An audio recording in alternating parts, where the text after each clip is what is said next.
आखिर क्या वजह है कि ईरानी सुप्रीम लीडर झुकने के बजाय अमेरिका के साथ जंग लड़ने को तैयार हैं?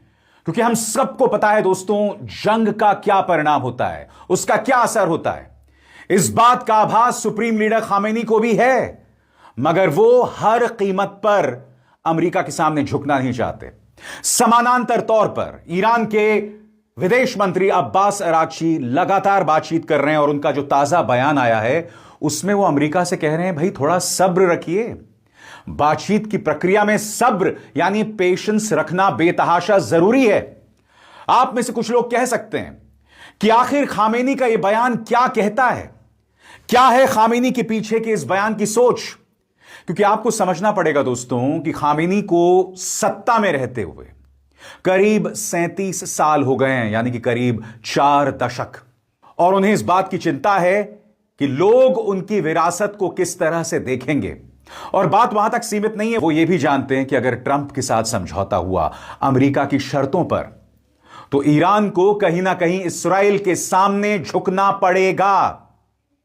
इस कार्यक्रम को दोस्तों आप लोगों को अंत तक देखना पड़ेगा, क्योंकि आज मैं आपके सामने वो तमाम पहलू रख रहा हूं कि आखिर क्या वजह है कि ईरानी सुप्रीम लीडर अमेरिका के सामने झुकने को तैयार नहीं है। उन्हें जंग कबूल है मगर किसी तरह का समझौता नहीं। गौर फरमाएं, एक एक करके आपके स्क्रीन पर मैं ये तमाम मुद्दे रख रहा हूं। सबसे पहले ईरान का मानना है कि अमेरिका की शर्तों को मानना यानी अमेरिका के सामने सरेंडर करना, आत्मसमर्पण करना। और किस तरह से, गौर फरमाया जाए।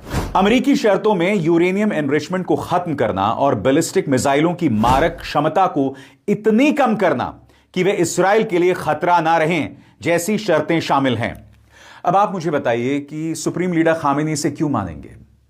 क्योंकि एक तरफ आप ईरान की जो धार है, हथियार की धार, उसे कुंद कर देना चाहते हैं, उसे ब्लंट कर देना चाहते हैं, मगर इस्राएल पर कोई कब्जा नहीं है।